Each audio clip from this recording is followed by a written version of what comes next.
بسم الله. السلام عليكم ورحمة الله تعالى وبركاته. الآن في عملية كنترول عند البطل الصالحي إدريس بإعلانه في سباق ناحية قلميم الشاطئ الأبيض، بإعلانه من الأوائل إن شاء الله، لا في الاتحاد ولا في الجمعية بإذن الله.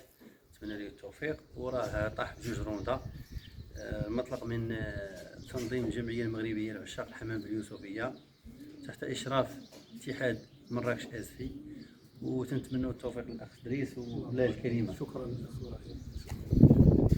سي إبراهيم، باش نقول لك أخويا، كل شيء من فضل الله تعالى، وهذا من فضل ربي. الحميمات راه استطاعوا يدخلوا، ومهم الحميمات راه خواتات بثلاثة. هذه الخالة ديالهم، الحميمة الثالثة وهذه الثانية، هادو طاحوا روندا وتبعاتهم الحمامة الأخرى اخت هذه، يعني النتوى وولاد اختها. وهذا من فضل ربي، وكنشكروا جميع الطاقم وكل من ساهم من بعيد ومن قريب.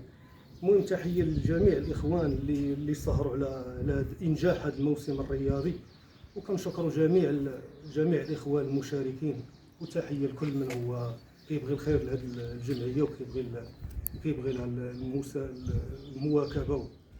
والله يوفق إدريس، وإن شاء الله مزيد من التألق في باقي السباقات إن شاء الله. بارك الله فيك. موفق إن شاء الله. بارك الله فيك.